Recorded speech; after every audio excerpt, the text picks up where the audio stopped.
Good afternoon. I'm Michael Herskowitz. I'm the Chief of the Narcotics and Dangerous Drugs Section in the U.S. Attorney's Office in the Northern District of Georgia. I'm joined here on the podium by Acting Special Agent in Charge Jay Chung of the Drug Enforcement Administration, Special Agent in Charge Demetrius Hardiman of Criminal Investigation, and Stephen Schrank, Special Agent in Charge Homeland Security Investigations. We're here today to announce the return and unsealing of indictments charging a combined group of 10 defendants in connection with drug trafficking and money laundering offenses, including by members of two Mexico-based cartels, namely the La Nueva Familia Mexicana and Jalisco New Generation cartels.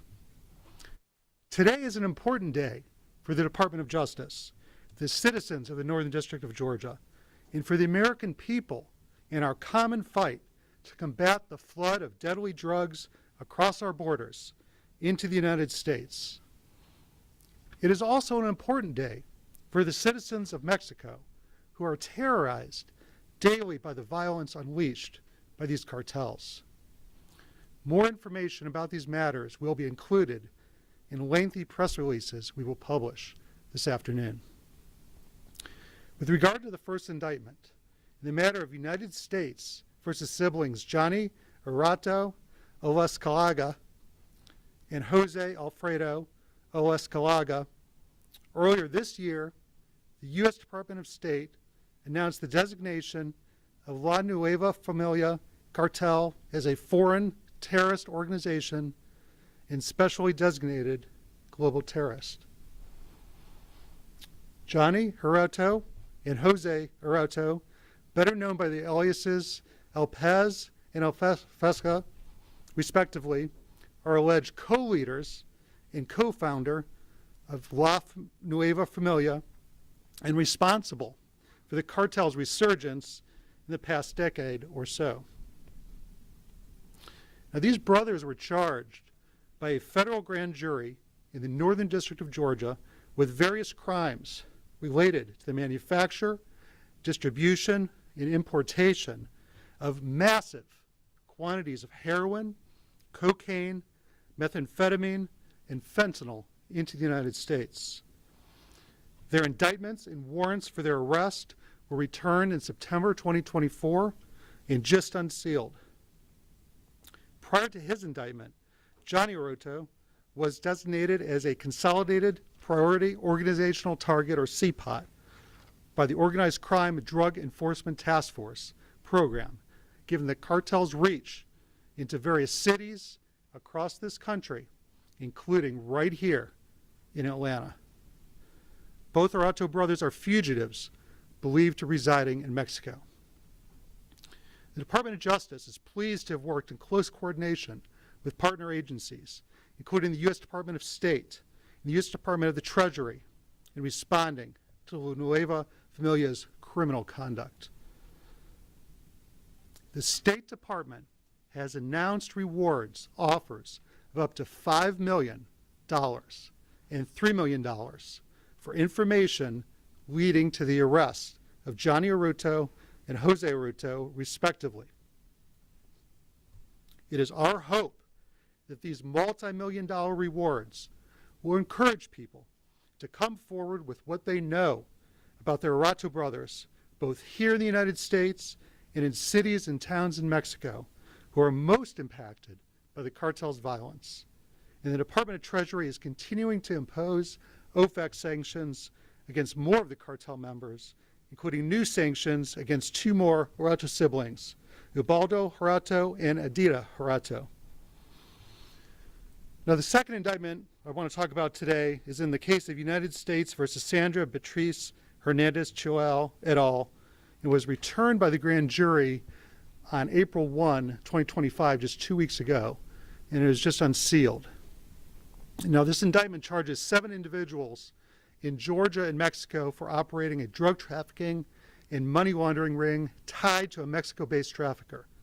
5 of these defendants, all of Norcross, Georgia, Sandra Beatriz Hernandez Choel, Karina Beatriz Perez Hernandez, Deva Miranda Venue, Jerome Lewis and Irving Joel Hernandez were arrested earlier today in a coordinated effort by the Drug Enforcement Administration, Internal Revenue Service, Criminal Investigation, and state and local law enforcement. In September 2024, the DEA and law enforcement uncovered a scheme involving drug traffickers delivering bulk currency from drug sales to a middleman in Norcross. The middleman then allegedly delivered the drug proceeds to defendants Sandra Chalil and her daughter Karina Perez, who then allegedly laundered the proceeds as directed by a Mexico-based trafficker. Chalil and Perez allegedly operated a money service business in Norcross called La Pulga Esperanza. During the investigation, the DEA and law enforcement identified several alleged traffickers who transported the drug proceeds to Norcross, including defendants Vandelay, Jerome Lewis, and Irving Hernandez. The DEA also identified one of the primary traffickers as being a member and or associate of the Jalisco New Generation Cartel. Additionally, as alleged in the indictment, some of the traffickers also possessed methamphetamine and fentanyl that they intended to deliver and distribute on behalf of this drug trafficking ring. Now, agents with the Internal Revenue Service, Criminal Investigations, analyzed the money service business's transactions and determined that the cash was wired to Mexico, but was transferred in small increments as to not raise suspicion by federal regulators. During an approximate period of 2 months, these individuals allegedly laundered over $1 million in drug proceeds smuggled to Mexico. Members of the public are reminded that the indictments contain only charges.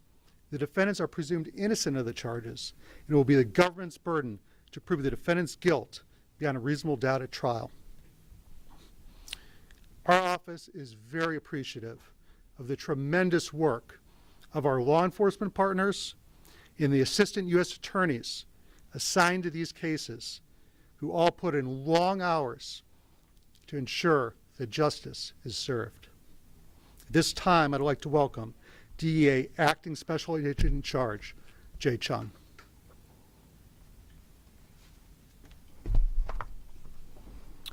Good afternoon. Thank you all for being here today. I want to begin by thanking the men and women of the DA's Atlanta Field Division for the extraordinary efforts, as well as our dedicated federal, state, and local partner agencies that have joined us today.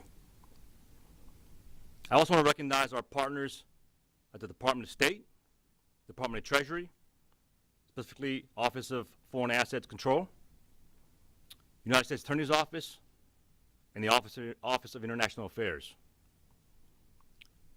Today, we are announcing the results of 2 significant investigations that represent a turning point in our fight against transnational criminal organizations.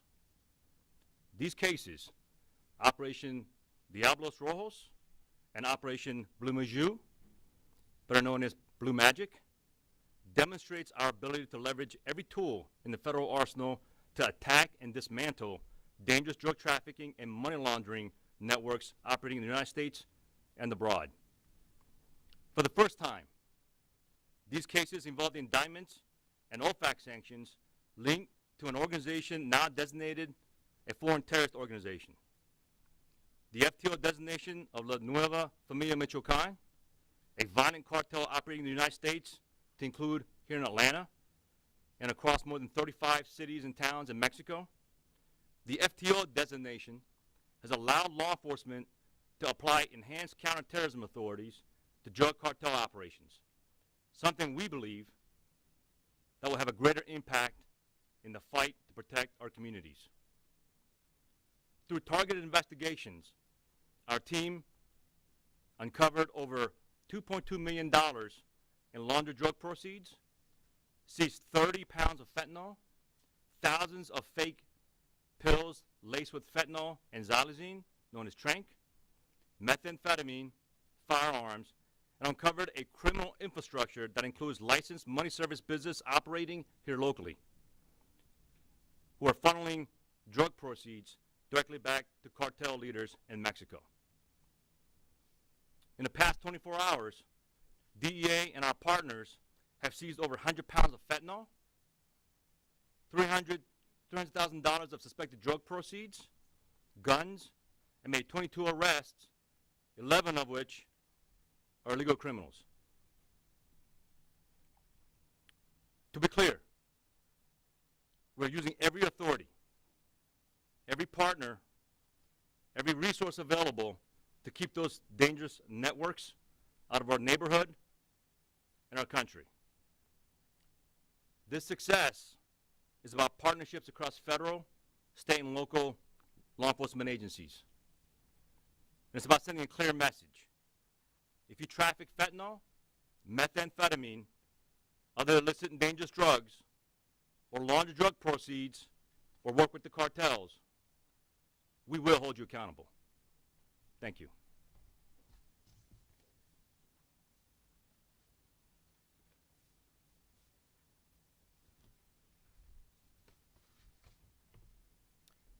Good afternoon. My name is Stephen Schrank. I'm the Special Agent in charge of Homeland Security Investigations for the state of Georgia. I'd like to thank you for coming this afternoon. And on behalf of Homeland Security Investigations, I'd like to tell you a little bit more about this important event and the results that the men and women of federal, state, and local law enforcement are achieving together. Today, we're here to highlight a critical operation that demonstrates the power of coordinated law enforcement action and HSI's unwavering commitment to working together to take down the most dangerous criminal networks operating in these very communities we live in. Since July of 2021, HSI Atlanta, in close coordination with DEA Atlanta and other partners, launched an investigation targeting the leadership of La Nueva Familia Michoacan, a violent and deeply entrenched Mexican drug cartel. This case, approved under the Organized Crime Drug Enforcement Task Force, was known as Operation Diablos Rojas, and it focused not only on the drugs, but on the people pulling the strings domestically and abroad. As a result of this investigation, two key cartel leaders, Johnny Hurtado Escada, known as Pez, and Jose Alfredo Hurtado Escada, known as Fresa, were designated by the U.S. Department of Treasury's Office of Foreign Asset Control. Pez was also named as a Consolidated Priority Organizational Target, a CPOT, one of the most significant criminal targets in the federal system. These men were directing the movement of heroin, cocaine, methamphetamine, and fentanyl into the United States, while coordinating how drug proceeds would make their way back to Mexico. Thanks to this joint operation, these financial networks and the leadership structures are now disrupted, and due to the announcement of these rewards, we hope to gather further information to bring them to face justice here in the United States. But this investigation wasn't just about stacking up seizures. It was about taking out the decision makers. That shift in strategy, backed by the leadership of HSI, of DEA, and the U.S. Attorney's Office here in the Northern District, is what has made this operation so successful. In November of last year, we saw one example of the success. HSI, DEA, Gwinnett County Sheriff's Office, and our partners arrested an LFM member operating a meth lab in Lawrenceville, Georgia. That single enforcement action led to the seizure of over 100 kilograms of methamphetamine, heroin, and fentanyl. Then just 2 months ago, as you've heard, the Department of State took an unprecedented step of designating La Nueva Familia Michoacan as a foreign terrorist organization, leveraging the full breadth of the United States government to attack this cartel's assets, its leadership, and bring those that wish to poison our communities to justice.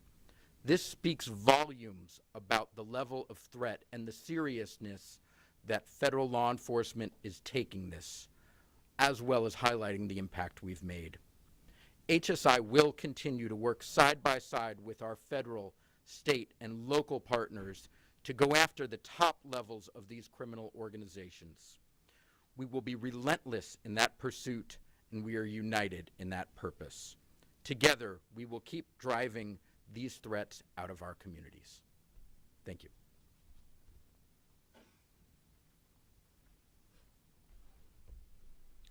Good afternoon. My name is Demetrius Hardiman, Special Agent in Charge, IRS Criminal Investigation, Atlanta Field Office. I'm proud to be here with our partners in announcing charges against 7 individuals for their alleged role in a scheme to launder drug trafficking proceeds. With our partners at the Drug Enforcement Administration, we uncovered a complex money laundering scheme in which alleged drug trafficking proceeds were sent to Mexican co-conspirators in a series of small transactions, a common ploy used by third-party money launderers to hide the origins and destinations of their funds. This tactic is called microstructuring. In this case, through a series of sophisticated investigative steps, our special agents observed the defendant sending money to a location in Mexico during a specific time range. Third-party money launderers are critical players in drug trafficking organizations. They create layers of transactions, shell businesses, and other efforts to attempt to obscure their illicit activities in a cloak of anonymity. As special agents of IRS criminal investigation, our job is to peel back those layers and uncloak their secret actions. In this case, drug trafficking proceeds were funneled through money services businesses to appear legitimate. The defendants used Atlanta area remittance businesses that look legitimate on the surface to move drug money across borders.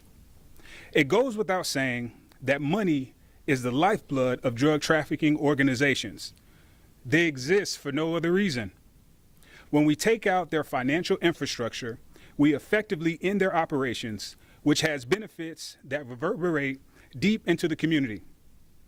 By breaking up these networks, we are not only removing criminals from our streets, but we are stymieing the tide of addiction and overdose and ending the cycle of violence and chaos intrinsically tied to drug trafficking organizations. So the core of our efforts is about protecting communities. It's about making sure criminal enterprises cannot profit in the shadows while wreaking havoc in our communities and diminishing the quality of life for law-abiding citizens.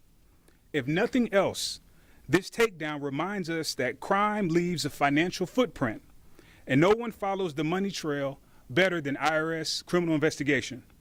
The successful outcome today should serve as a warning to those who believe they can outsmart the system. We will find you, we will uncover your trail, and we will hold you accountable. Thank you.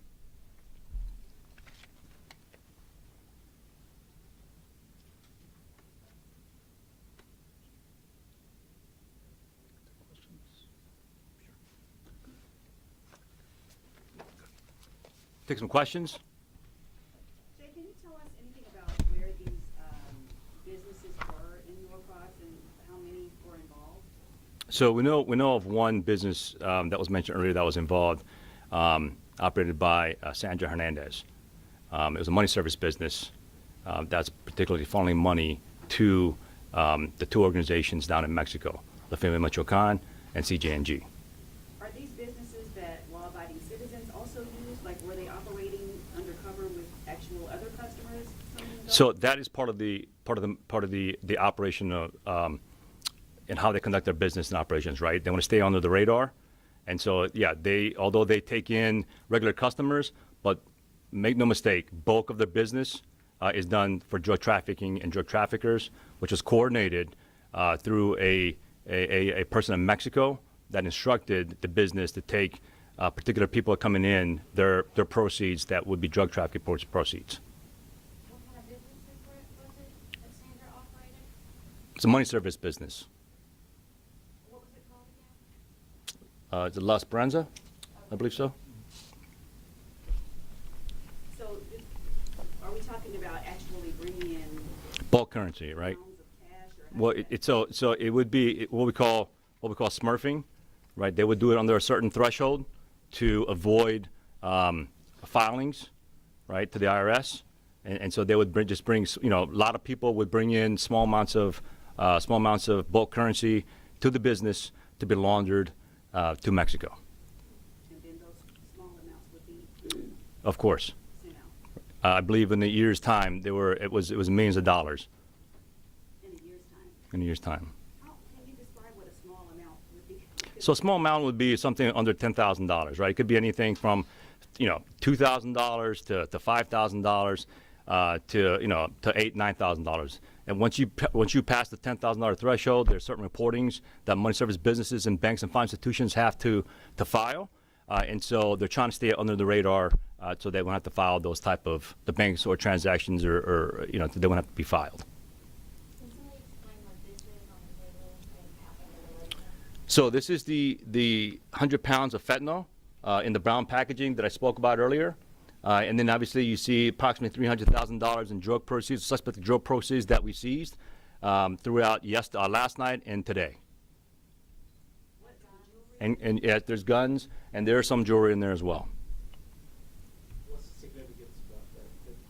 What kind of damage could that do right there? Fentanyl, that's over 100 pounds of fentanyl, so around 47 kilos, right? So that's about 23.5 million lives that we saved. Very significant. The FTO designation, are we going to see this going forward with more cartel players? So as you know, 6 of the cartels, major cartels, have been named foreign terrorist organizations. And so moving forward, yes, we will work with the U.S. Attorney's Office and our federal and local state partners to ensure that those people that the designations are warranted, that we'll move forward accordingly. Is this money angle sort of used to the layer of investigations that DEA does? Can you tell us if this is, you know, has this been going on and we didn't really know about it? This sort of investigation of that part, the money part? Well, Irish criminal investigation, yes. Irish criminal investigation has a long history with all of our federal partners in working the financial angles of a myriad of crimes, one of which being drug trafficking. This has been a partnership that's been longstanding and will continue. Can you talk about the reward you're offering for these two people who used to be in Mexico, the $8 million you're offering? Well, how confident are you that people are going to help you find these people and bring them back to justice on the We certainly are hopeful, based on the amounts of the rewards, that we're going to get help from the citizens to locate these individuals. These cases rely upon our assistance from our foreign partners, assistance from others to be successful. And so by announcing these rewards, we're very hopeful that these defendants will be brought to justice. Do you guys believe that these La Squadra men are in Mexico now? They are believed to be in Mexico, yes. What about the possible fears of people who might know where they are but might be too afraid to actually come forward? Yeah, all I could tell you is they're believed to be in Mexico, and by announcing these awards for $8 million combined, $5 million for one of the defendants and $3 million for the other, we are hopeful that they will be brought to justice and brought to justice soon. You know, Mexican agents helping you guys out with it, or is this a U.S. operation? As I've said, these operations rely upon assistance from our foreign partners. Okay, thank you. When you speak of money services, are you talking like Western money grant and things like that? How do you know if it's a regular person instead of someone part of the corporation? Yes, when we're talking about a wire remittance service, it's the ones that you guys see that we see on every corner every day. As far as how we know how people are utilizing those services for nefarious actions, oftentimes it's what they don't do. You know, they don't fill out the requisite paperwork when it's over a certain dollar amount. They don't put a lot of identifying information so that we know exactly who is sending the money and where it's going. So Irish criminal investigation, along with our federal partners, when we go in, we try to use our various powers with the U.S. Attorney's Office to get the document information, which is a lifeblood for us as Irish criminal investigators, to find out what information is missing and put the pieces of the puzzle together.